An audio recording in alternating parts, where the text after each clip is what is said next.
Hello lovelies, welcome back to my channel. So for here, today I'm filming a sit-down video, and this one is pretty unusual because I would have never in 1,000 years thought about filming a video on the eternity band of mine, but it's super rare that some of you comment and ask for a particular type of video. And I think in one of the previous vlogs where I was just using my hands a lot the way I usually do, one of you commented that you would want to hear more about the eternity band that I'm wearing. I just picked up on the idea and here I am filming it today.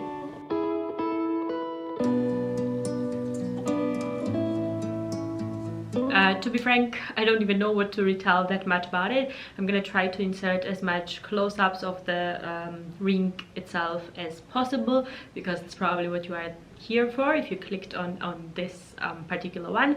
But if you're first time here and you like the type of content that I create, I also film a lot of the vlog type of content because that's what I love to document, sort of, to have memories of what has happened throughout my life. It's not that much, but you know, we still all have things going on, and yeah, if you like what you see, I will be super glad if you decide to join this little community of mine and press the subscribe button. Back to the main topic of the video about the ring.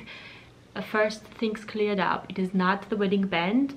I have the Cartier Love ring, the thick version in white gold, as a wedding band, and that's what Falco wears as well. So this memory ring, the eternity band, I got gifted on 5th wedding anniversary of ours. It was not really a gift that Falco came up with himself.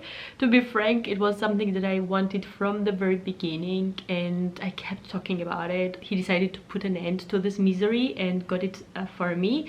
We were on a anniversary trip in Vienna and that's where I got it. And of course there is a sea of variety of rings, memorial rings and eternity bands out there, and obviously the sizes and the cuts differ. I knew what were the points that would be important for me to consider, so it was important that I would take part myself in the decision making. So in that sense it was not like a big surprise, but it was something that I was very excited about and I'm very thankful up to today. Now I wear this ring all the time, so every day, all day. I don't even take it off at night, and you can imagine doing all the house things at home. I don't know, I don't cook that much, but I still cut things, I clean things, I don't know, I do everything whatever average person does at home. I knew that the setting had to be very sturdy. It had to ensure that the stones would not fall out of the setting very easily. There was a lot of discussion if I would get a ring that only had like stones on the upper side. They would have been with a bit bigger stones vis-a-vis this one, or to get a eternity band just the way it is, so like having stones all around.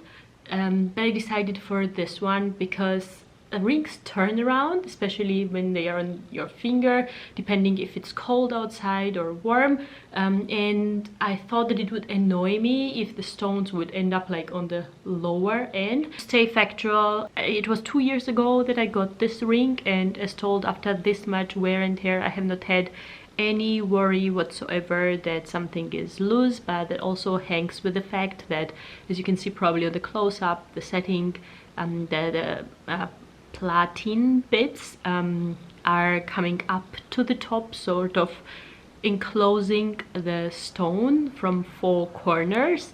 That way, when you have it on your finger and sort of use it on any surface, you don't have the worry that the stone gets damaged, scratched, or removed after a while. The amount of diamonds is not that much for this particular one. I think it's 0.05 carat. Just have to check it quickly. So the metal bit is the platin and it has 0.05 carat.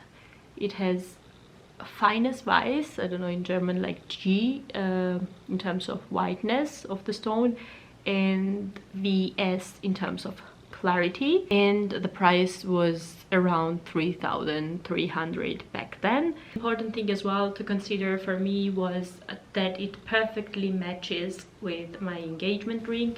I knew that the stone of my engagement ring is set at very low. Falco asked them when custom making so that the surface of the stone would be sort of wider as much as possible, but the height of the stone would be a bit low.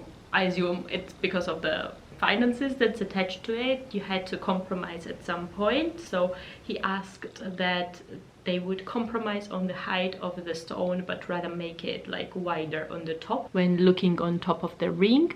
Also because this ring has itself very thin metal surrounding it that makes the stone look a lot bigger than it is. And I'm retelling all this because I have seen a lot of the pictures where it's just like having such gap because the stone is rubbing against the metal bit of the eternity ring, and that was definitely not the look that I wanted to go for.